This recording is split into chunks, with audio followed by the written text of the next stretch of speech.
Radio Philadelphia, Sarbon. Assalomu alaykum muhtaram radio tinglovchilar, Sarbon muxlislari. Bugun e'lon qilganimizdek, mehmonimiz Amerika Qo'shma Shtatlarining O'zbekistondagi favqulodda va muxtor elchisi Jonatan Xenik bo'lib turibdilar. Biz bugun shu bilan albatta ikki davlat o'rtasidagi munosabatlar, aloqalar, ularning rivoji va bugungi muammolar haqida gaplashmoqchimiz.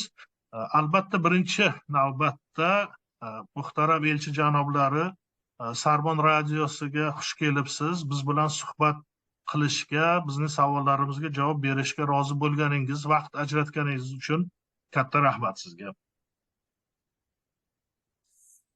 It's my pleasure to be here. Thank you for the opportunity to be able to chat with you and through you to reach all of your listeners. I think the thriving and growing Uzbek American community in the United States. Radio intervyungizda ishtirok etishdan g'oyat xursandman.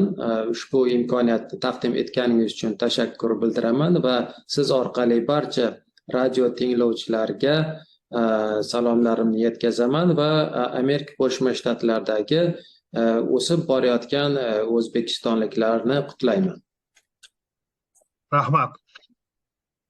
Siz bilan Nyu-Yorkda uchrashganimizda men endi Amerika Qo'shma Shtatlarida ko'p yillardan beri yashayapman. Umuman o'zbekistonliklar, bu yerda yashayotgan o'zbekistonliklar hayotidan birmuncha xabardorman. Tushunishimcha, bilishimcha, Amerika Qo'shma Shtatlarining O'zbekistondagi elchilaridan siz birinchi bo'lib kelib Amerikada O'zbekistondan kelib Amerikada yashayotganlarning vakillari bilan uchrashgan birinchi elchi bo'lsangiz kerak. Well, thank you very much. I believe you may be mistaken. I think my immediate predecessor, Ambassador Rosenblum, and possibly others have certainly visited with Uzbek diaspora communities, but I did make it my top priority on my first trip back to the United States. Katta rahmat ushbu so'zlaringiz uchun.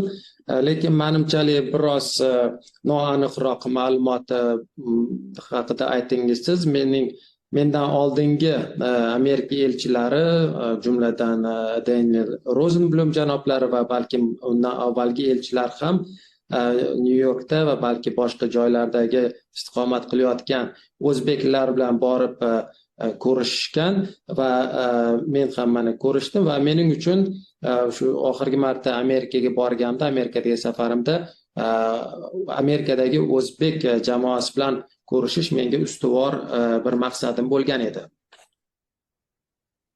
Biz O'zbekiston, Amerika Qo'shma Shtatlari munosabatlarining hozirgi kundagi ustuvor yo'nalishlari haqida gaplashmoqchi edik.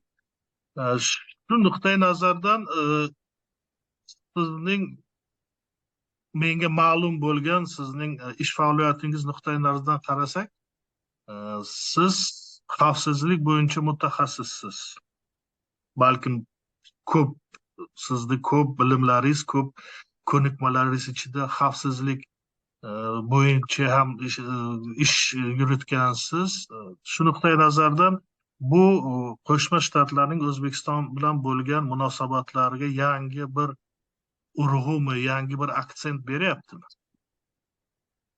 Well, actually, truth be told, my background is in public diplomacy, so people-to-people diplomacy, working with the media, working on exchange programs, trying to connect directly with local communities. But you're correct. Obviously, strengthening security cooperation is a part of my responsibilities here.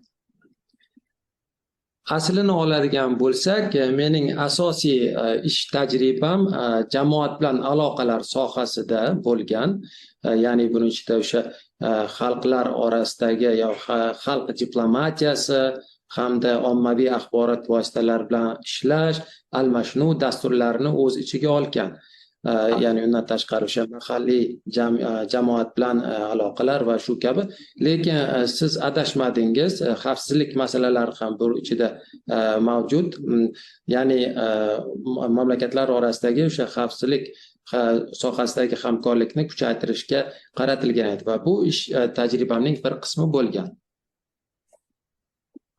But maybe I should add that, of course, the U.S.-Uzbekistan relationship right now is very broad and very deep, and security cooperation is only one area that we work on together.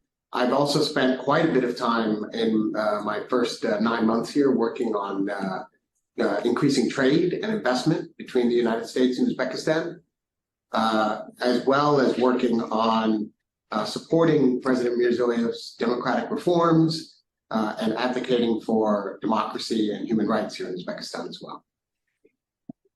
Yana qo'shimcha qilmoqchi edimki, tabiiyki Amerika Qo'shma Shtatlari hamda O'zbekiston orasidagi munosabatlar anchagina keng ko'lamli hamda chuqur va nafaqat xavfsizlik sohasidagi hamkorlarimiz va xavfsizlik sohasidagi hamkorligimiz bu faqat ushbu keng ko'lamli hamkorlikning bitta yo'nalishida, ya'ni O'zbekiston tomoni bilan olib borayotgan ishimizda.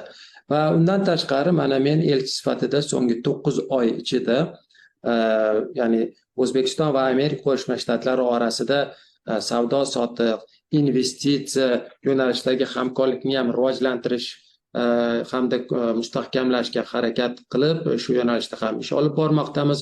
Undan tashqari O'zbekiston prezidenti Mirziyoyevning demokratik islohotlarni qo'llab-quvvatlashga qaratilgan dasturlarimizni olib bormoqdamiz va undan tashqari O'zbekistonda demokratiya hamda inson huquqlarini qo'llab-quvvatlash ishlarini olib bormoqdamiz. Mana shu ishlarda endi bitta savol tug'iladi. Shu faoliyatingizda bu savolni berish shart va lozim deb bilaman. Sizning O'zbekistondagi siz ish olib borayotgan O'zbekiston rasmiy doiralari deymizmi, hukumat vakillari deymizmi? Fikringizcha hozir siz qilayotgan ishlar sizni sa'y harakatlaringizni chuqur tushunishyaptimi? Va pirovard natijada sizning qadamlaringizga ular siz tomon qadam tashlashyaptimi? Sizni tushunishyaptimi? I believe they understand, certainly in a general sense, the role of an embassy and the role of an ambassador. But I think without actual practical experience working in this capacity, probably nobody outside of our profession has a perfect understanding of what we do. Meni fikrimcha ular umuman olganda tushunishadi, lekin elchixona yoki elchilik vazifasini o'sha o'z boshidan kechirmagan har bir inson, ya'ni ushbu rol qanday ekanligini va umuman shu tashkilot, ya'ni elchixona hamda elchining ya'ni amaliy tajribasini boshidan kechirmagan inson ushbu ya'ni elchi hamda elchixona olib boradigan masalalar bo'yicha to'liq va aniq tushunchasi bo'lmasa kerak deb o'ylayman. Hurmatli janob elchi, bilamizki, har bir davlatning ko'zgusi bu matbuot. Bugungi kunda O'zbekistonda matbuot erkinligi borasidagi qadamlarni siz qanday baholaysiz va bu yo'nalishda qanday kamchilik va bor deb o'ylaysiz va qanday istaklaringiz bor? Well, going back several years, I have to give credit where credit is due. There's been a significant improvement in the situation in terms of freedom of expression and freedom of media since President Mirziyoyev came to power. Bir necha yil avvalroq vaziyatga qaraydigan bo'lsak, tan olish kerak, O'zbekistonda o'z fikrini ifoda etish erkinligi hamda ommaviy axborot vositalarini erkinligiga xos vaziyat sezilarli darajada yaxshilangan.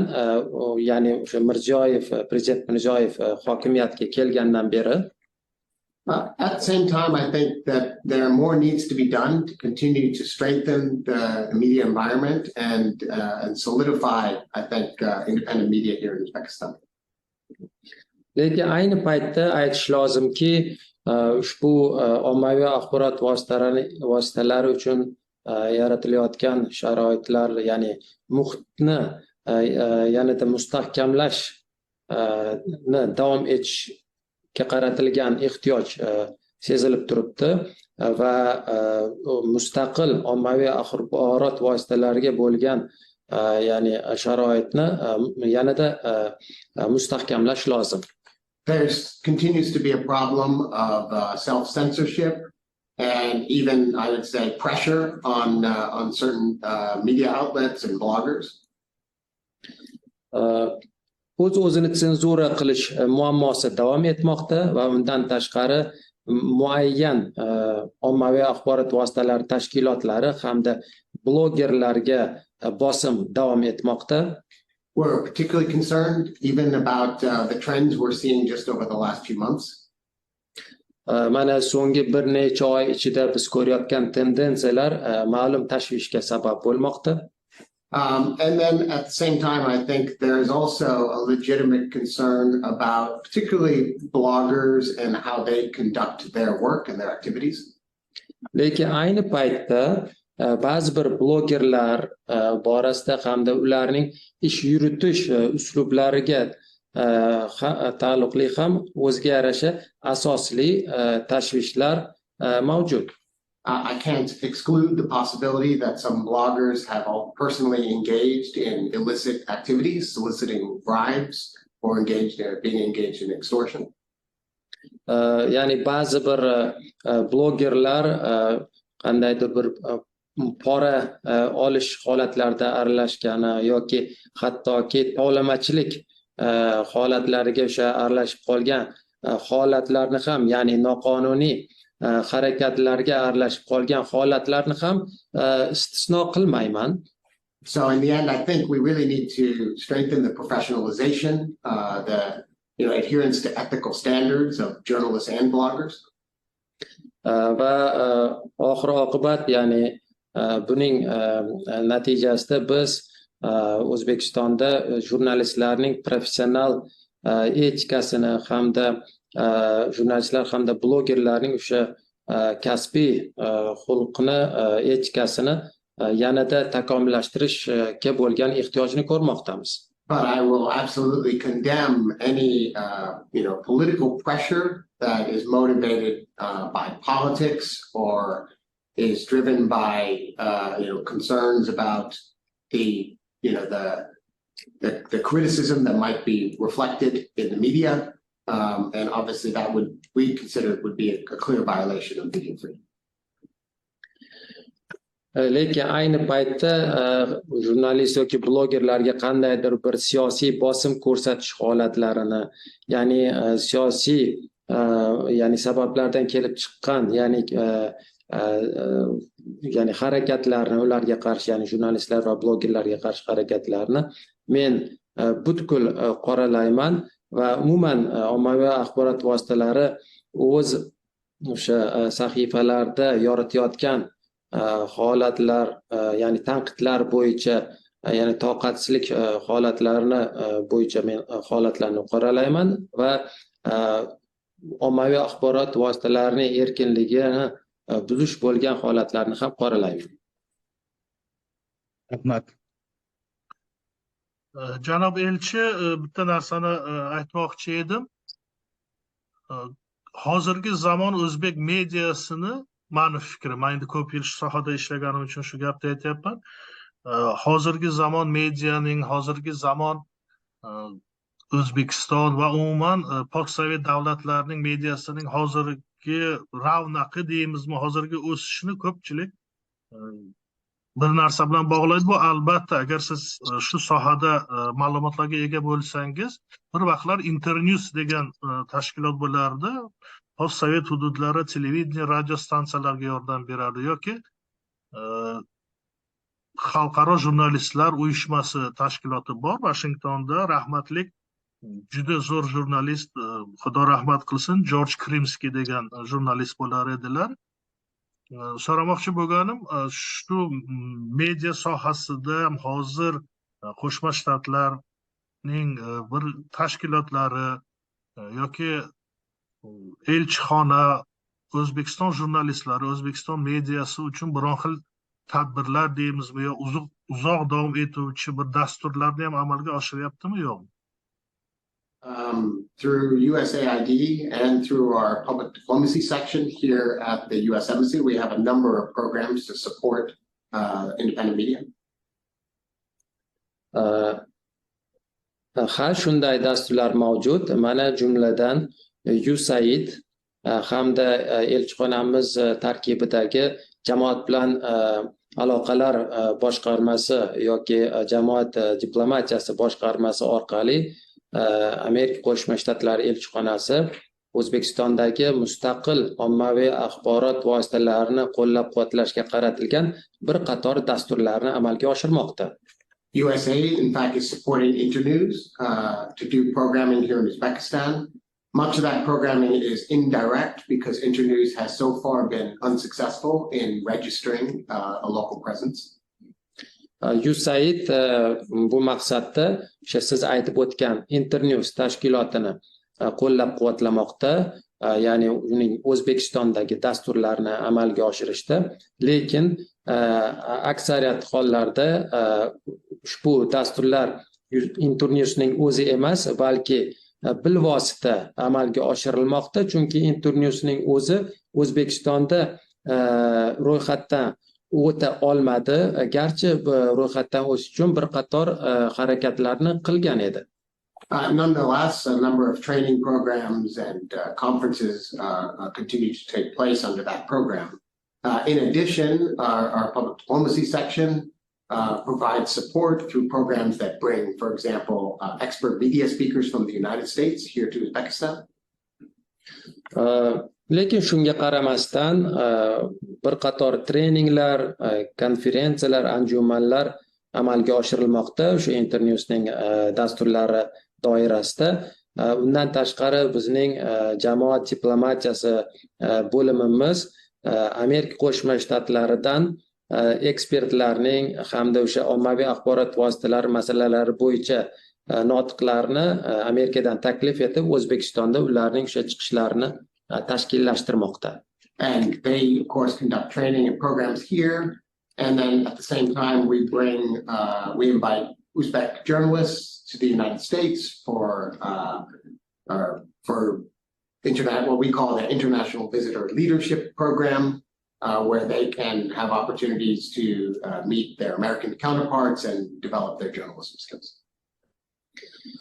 Undan tashqari treninglar va dasturlar amalga oshirmoqdamiz va shu bilan birgalikda O'zbekistondan shu o'zbekistonlik jurnalistlarni Amerika Qo'shma Shtatlariga tashrifini amalga oshirmoqdamiz. Bu kabi tashriflar xalqaro yetakchilik dasturi, ya'ni IVLP dasturi orqali amalga oshirilmoqda. Ushbu dastur tufayli o'zbekistonlik jurnalistlar Amerikada o'z hamkasblari bilan ko'rishish imkoniyatiga ega bo'ladilar va o'zlarining o'sha kasbiy jurnalistik mahoratlarini rivojlantirishga imkon topadilar.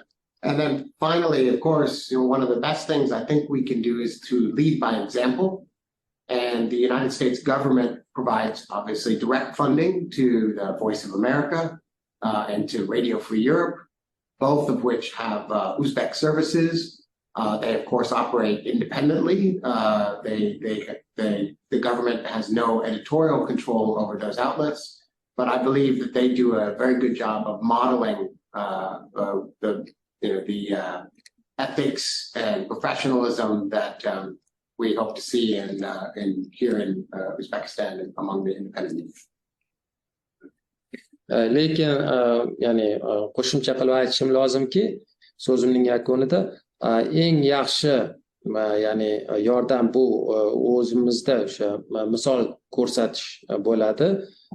Misol tariqasida aytib o'tishim lozimki, Amerika Qo'shma Shtatlari hukumati Amerika ovozi radiosini hozir endi internetga ham chiqib ketdi.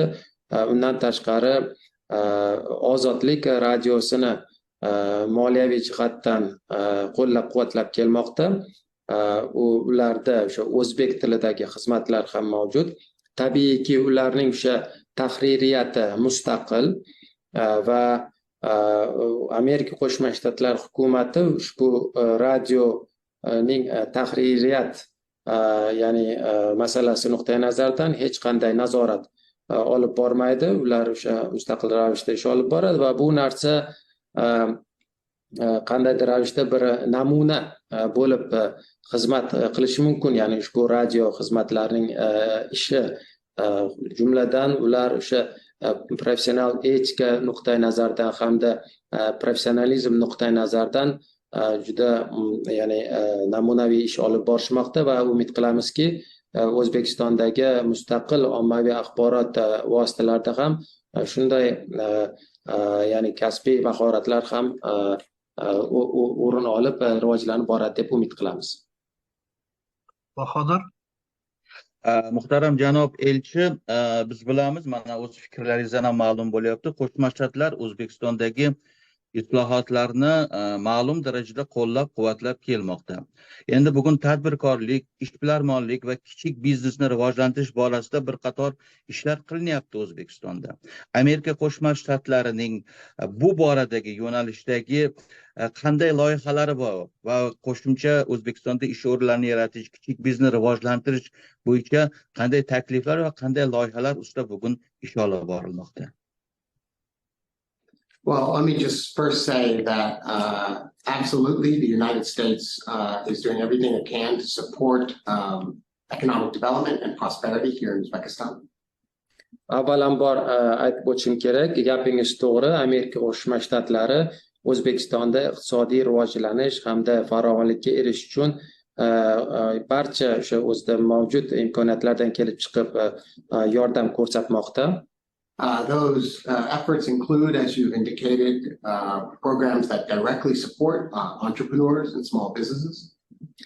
Ushbu sa'y-harakatlar jumlasida siz o'zingiz aytib o'tgandek, tadbirkorlik hamda kichik biznesni qo'llab-quvvatlashga, bevosita ya'ni qo'llab-quvvatlashga qaratilgan dasturlarni o'z ichiga oladi. I just visited one of those businesses down in Surxondaryo district, a gentleman who's established a fish farm and is expanding his farm with the help of USAID. Mana kuni kecha men bu kabi kichik bizneslardan birini Surxondaryodagi bir kichik biznesni borib ko'rib keldim. U ham bo'lsa ya'ni Termiz tashqarisidagi baliqchilik ya'ni fermasini borib ko'rdim. U kishi o'z bizneslarini ya'ni kengaytirishga harakat qilmoqdalar va bunga bizning USAID tashkiloti yordam bermoqda. We also visited in the same district with a number of women who've received skills training, and as a result of that have been able to start their own businesses and even hire their own employees. Undan tashqari o'sha Surxondaryoda boshqa bir tumanda biz USAID yordamida bir qancha ayollarga kasbiy mahorat o'rgatuvchi o'sha maktab demizmi yoki markazni borib ko'rib keldik. Ular nafaqat o'z ish bilan, yangi ish bilan ta'minlanganlar, balki o'sha o'z ishini boshlagan ayollar boshqa bir qancha ayollarga ish joylarini yaratib, ularni ishga olganlar. And we have programs like that in every district in Uzbekistan. Va biz bu kabi dasturlarni O'zbekistonning barcha viloyatlarida amalga oshirmoqdamiz. But to truly, I think, unleash Uzbekistan's economic potential, there needs to be even more fundamental reforms. Lekin O'zbekistonni iqtisodiy salohiyatini, iqtisodiy potensialni rostakasmiga ya'ni rivojlantirish uchun O'zbekistonda yanada teranroq, yanada chuqurroq islohotlar olib borish lozim. Uzbekistan businesses need access to foreign markets and they need access to foreign investment.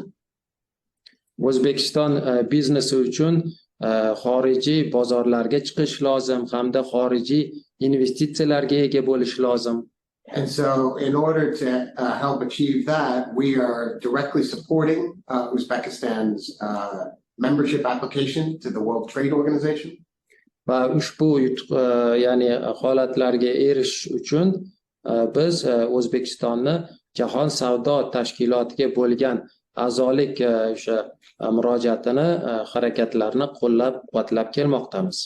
And I think that the economic reforms that are taking place in the course of that membership application will improve the business environment not for both foreign and for Uzbek large and small businesses here in the economy. Va fikrimcha ushbu Jahon savdo tashkilotiga kirish arafasida turish davrida qabul qilinayotgan iqtisodiy, ya'ni olib borilayotgan iqtisodiy islohotlar ham xorijiy hamda o'zbekistonlik kichik va yirik tadbirkorlik hamda biznes tashkilotlariga hamda biznes muhitini yaxshilashga xizmat qiladi deb o'ylaymiz. And then finally, I think even before you get to that point, it's absolutely critical that Uzbek citizens have the necessary education, language ability, and job skills to be effective in the market. Lekin hatto o'sha darajaga erishguncha ham O'zbekiston fuqarolari kerakli darajadagi o'sha bilim, ya'ni ta'lim darajasi hamda chet tillarini bilish qobiliyati hamda kerakli bo'lgan kasbiy mahoratlarga ega bo'lishi juda ham muhimdir va bu narsalarni, ya'ni ushbu maqsadlarga samarali ravishda bular yordam beradi. And so we have large-scale programs that support education here in Uzbekistan, reform of the curriculum, training of English language teachers, and provision of job skills to young Uzbeks. Va bu maqsadda bizda juda ham samarali bir dastur mavjud. U dastur doirasida biz o'zbekistonlik yoshlarga o'z o'sha bilimini rivojlantirishga, ta'limini ya'ni yuqori darajada qilish uchun, undan tashqari maktablarda o'quv dasturlarini isloh qilish uchun, takomillashtirish uchun hamda o'zbekistonlik ingliz tili o'qituvchilarini kasbiy mahoratini yaxshilash va o'zbekistonlik yoshlarga qo'shimcha ish joylarini yaratish kabi ushbu dasturlarni qo'llab kelmoqdamiz. Men yaqinda O'zbekistonning Qo'shma Shtatlardagi elchisi Firqataga Sidiqov bilan suhbatlashganimda, u kishi uning Amerikadagi qilayotgan ishlari shu biznes sohasida agar aytadigan bo'lsak, ustuvor yo'nalishlardan biri albatta Amerika kompaniyalari yordamida, Amerika kompaniyalari vositasida O'zbekistonni bir IT hubga aylantirish degan bir o'zining rejasini aytgan edi. Shu nuqtai nazardan Amerikaning O'zbekistondagi elchisining biznes sohasida shunaqa bir o'zi o'ylab yurgan bir rejasi bormi? O'zbekiston va Amerika o'rtasidagi biznesni rivojlantirish nuqtai nazaridan. Well, like Ambassador Siddiqov, I would very much like to see more US businesses come here to Uzbekistan.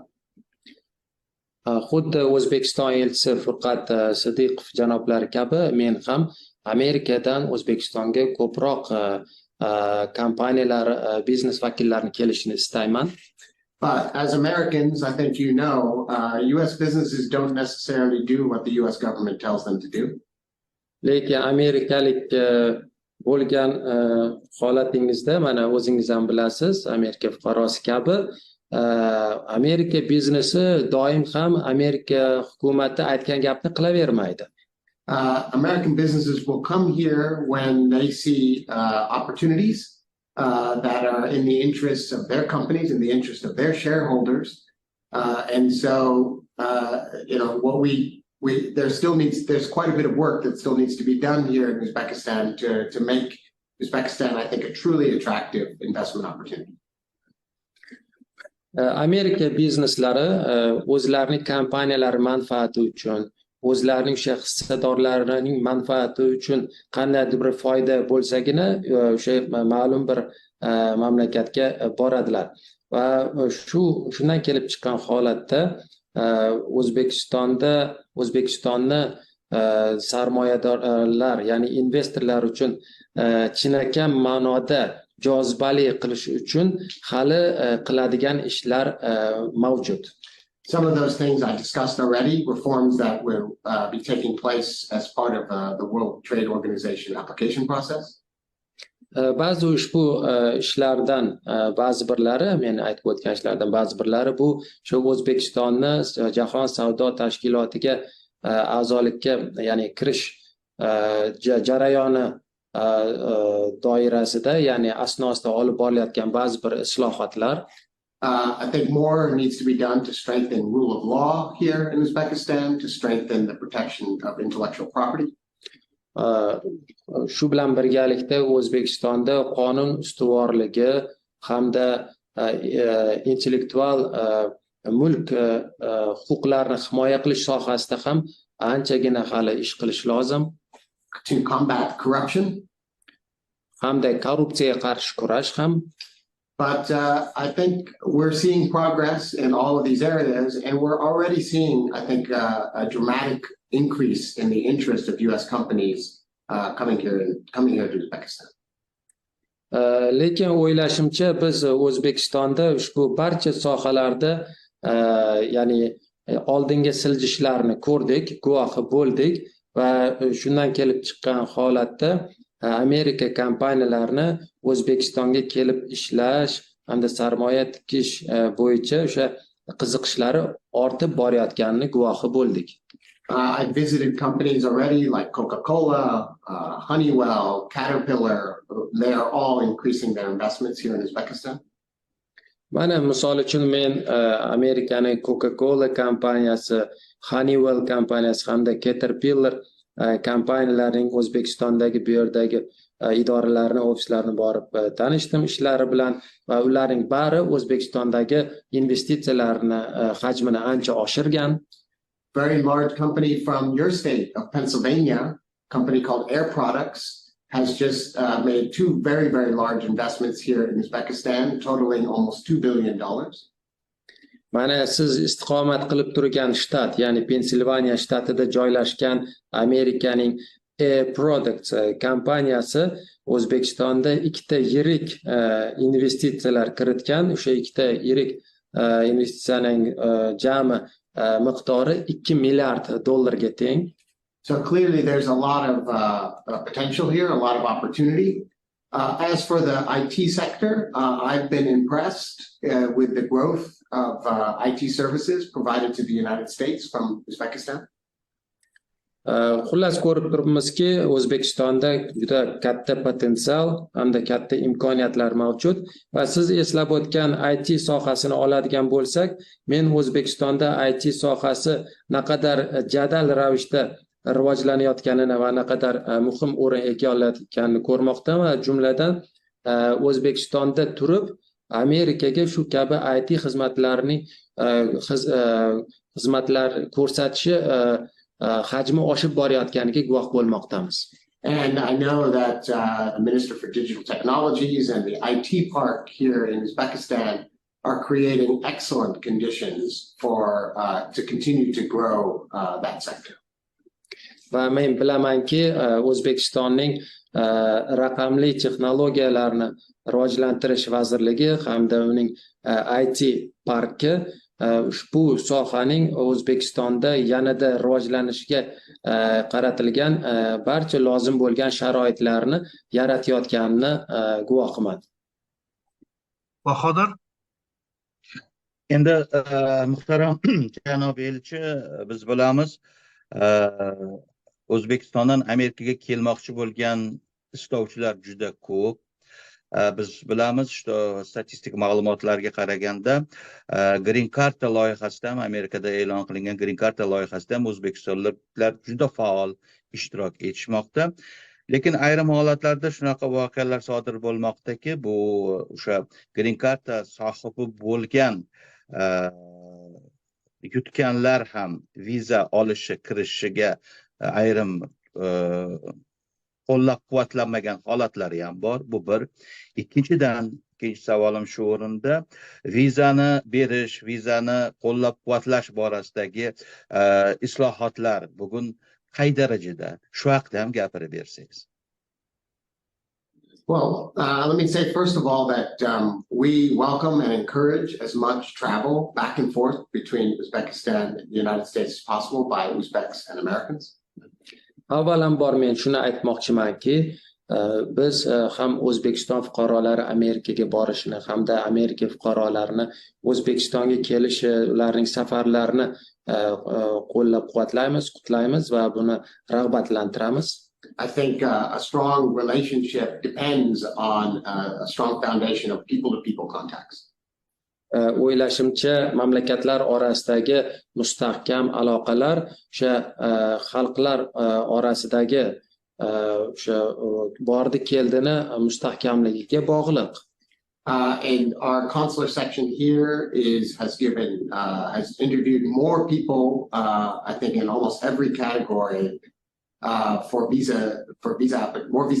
processed more visa applications than ever before. Bizning konsullik xizmatimiz, Toshkentdagi konsullik bo'limimiz ilgarigidan ham bugungi kun shu holatda, shu kunlarda O'zbekistonliklarning viza olmoqchi bo'lgan O'zbekistonliklarning eng ko'p sonini hozir intervyularni amalga oshirdi. If there's any frustrations or people that you know, relatives or friends who've had trouble getting appointments, it's simply because the demand is also greater than it has ever been before. Agar siz mana o'zingizni qarindosh urug'laringiz orasidami yoki do'stlaringiz orasidami shundaydir bir qanday viza ola olmadim yoki yutgan bo'lsam ham mana ola olmayapman degan gaplarni eshitgan bo'lsangiz, buning sababi oddiy, chunki talab ham juda ham katta. As far as the diversity visa lottery program, you're correct that Uzbekistan has been one of the most active participants and one of the most successful countries in participating in the lottery. Endi green card lotereyasi haqida gapiradigan bo'lsak, gapingiz to'g'ri, O'zbekiston ushbu dasturda eng o'sha faol ravishda ishtirok etayotgan hamda o'sha muvaffaqiyatli ravishda g'olib bo'layotgan mamlakatlardan biri. I should say though that simply getting your application chosen in that lottery does not guarantee you a visa. Bir narsani aytib o'tishim kerakki, ushbu green card lotereyasida g'olib bo'lishi u siz o'sha vizani oldingiz degani emas. As you said, there are many people who quote unquote win the lottery but are not successfully able to apply for visas. Mana o'zingiz ham eshitgandirsiz, ushbu green card o'yinida ishtirok etish va g'olib bo'lish o'sha muvaffaqiyatli ravishda viza oldi degani emas, chunki o'sha o'zini murojaat etish jarayonlari mavjud, o'shandan o'ta olmasligi mumkin. The primary reason for that is that the appointments are actually assigned from the U.S. Immigration Service in the United States. They tell our consular section when to call individuals in for their interviews. Buning sababi shuki, ushbu green card lotereyasini o'yinida g'olib bo'lganlarning O'zbekistondagi Amerika konsulligiga kelib qachon suhbat qurishni bu yerda emas, balki Amerikadagi immigratsiya xizmati mutasaddilari belgilaydi. And of course, even if you do get the visa interview, oftentimes the applicants, for one reason or another, are not qualified or are disqualified for receiving a visa. Lekin o'sha suhbatga keldingiz ham deylik, ba'zi hollarda o'sha suhbat davomida ushbu murojaat etuvchi shaxs diskvalifikatsiya bo'lish holatlari ham bo'lib turadi ma'lum sabablarga ko'ra. But in spite of this, we're very pleased to see that Uzbekistan's continue to use this program to immigrate to the United States in large numbers and to populate communities like yours in the Philadelphia area. Lekin shunga qaramasdan biz O'zbekistonda mana katta sonlarda O'zbekistonliklar Amerikaga shu dastur orqali immigratsiya qilayotganlarni ko'rishdan mamnunmiz va mana siz turgan shtatda misol uchun ular borib o'sha qo'nim topishlarini guvoh bo'lishdan mamnunmiz.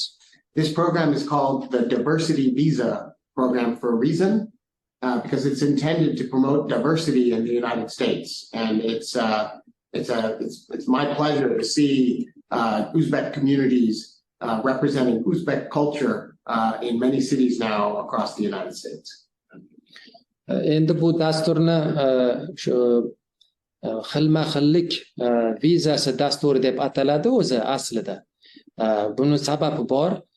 Bu dastur Amerika Qo'shma Shtatlarida ushbu xilma-xillikni ya'ni yoyishga, ya'ni rivojlantirishga qaratilgan va shu bois men Amerikaning turli, ya'ni ko'plab shaharlarda O'zbekistonliklar kelib, o'zlarini jamiyatlarini, o'sha jamoalarni tuzib, o'z madaniyatlarini u yerda ya'ni saqlab davom etishlaridan ko'rishdan juda ham xursandman.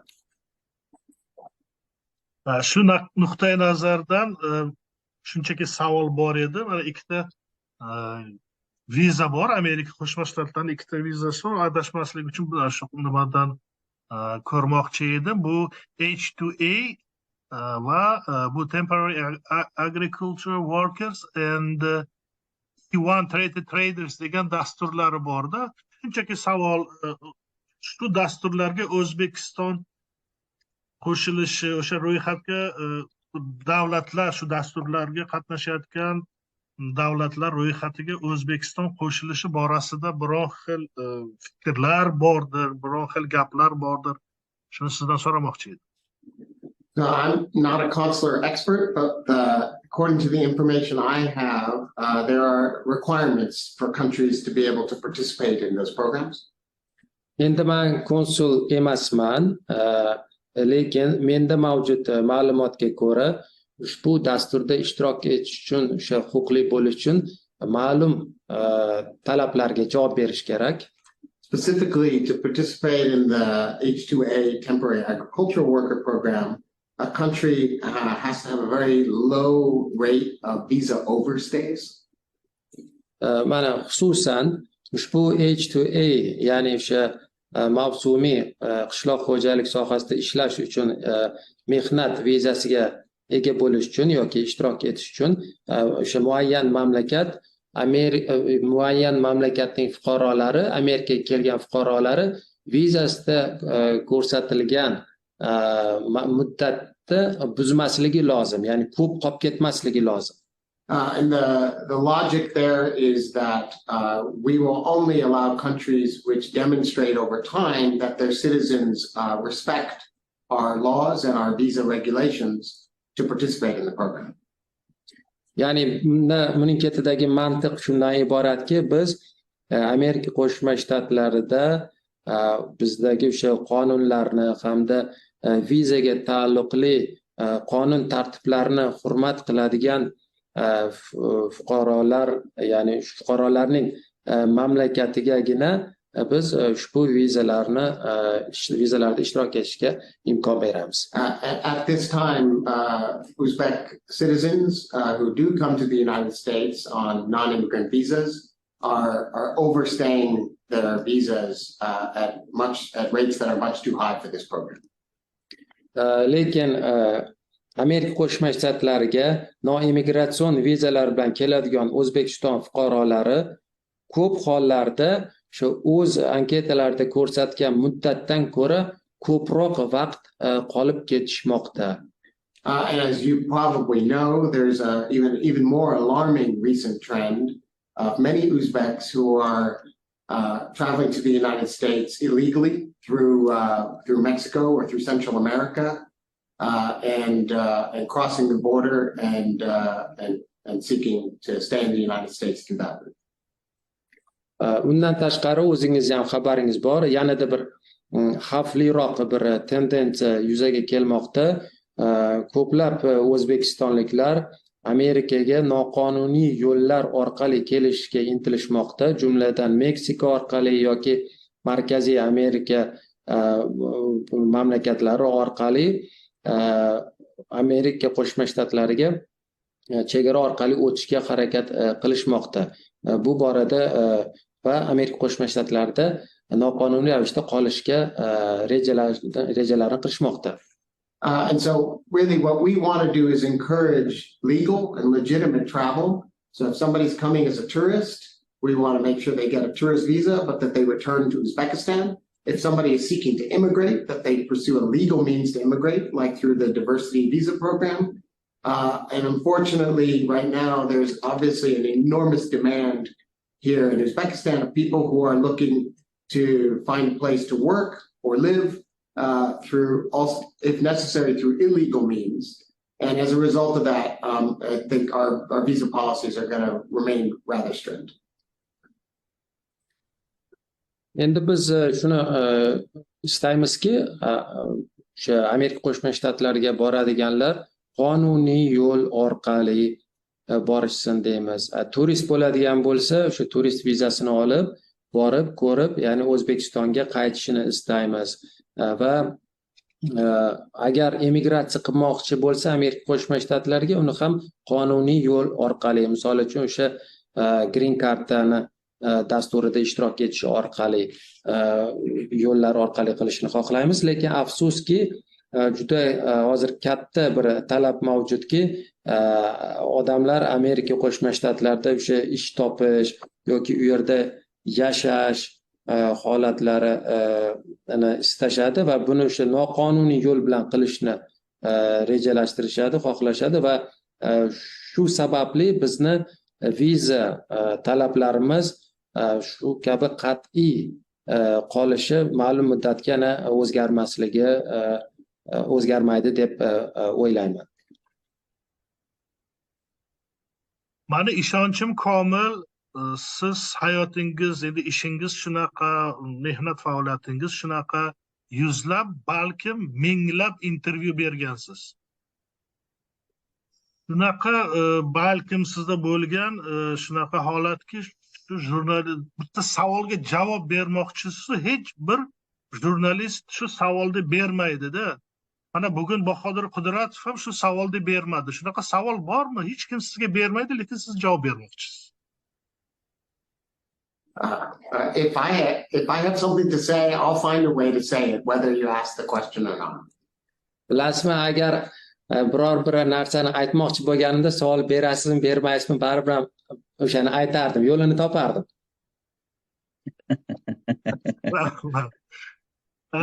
Muhtaram elchi janoblari, tushunaman, ishingiz ko'p. Albatta yana bir marta sizga rahmat demoqchiman. Biz bilan muloqot qilganingiz uchun. Sizni eshitayotgan Amerika Qo'shma Shtatlaridagi va boshqa davlatlardagi ko'p holatlarda shunaqa bo'ladi. Bizning tinglovchilarga tilaklaringiz, istaklaringiz marhamat. Well, again, I want to thank you for the opportunity joining you today on this program. I want to tell particularly your Uzbek American listeners, how proud I am of them as new American citizens, about their job they're doing at representing themselves and representing their culture in the United States. And then to remind all of them that I am a public servant, and my job is to represent all Americans here in Uzbekistan, including the Uzbek American population. And so we are here to serve you. We hope that we're doing a good job, and I'm always available to appear on your program again in the future. Thank you so much. Ushbu imkoniyat yaratganingiz uchun sizga tashakkur bildiraman. Sizning radioingizda mana chiqish qilishdan, tinglovchilaringizga murojaat qilishdek imkoniyatni berganingiz uchun barchangizga tashakkur bildiraman. Va men barcha o'sha siz va siz kabi boshqa Amerikadagi o'zbekistonliklar, o'sha fuqaro bo'lgan o'zbekistonlik amerikaliklar bilan juda ham faxrlanaman. Ular olib borayotgan ish hamda umuman Amerikada O'zbekiston madaniyatini namoyonchisi bo'layotganliklarini dan faxrlanaman va aytib o'tish kerakki, siz o'sha tinglovchilaringiz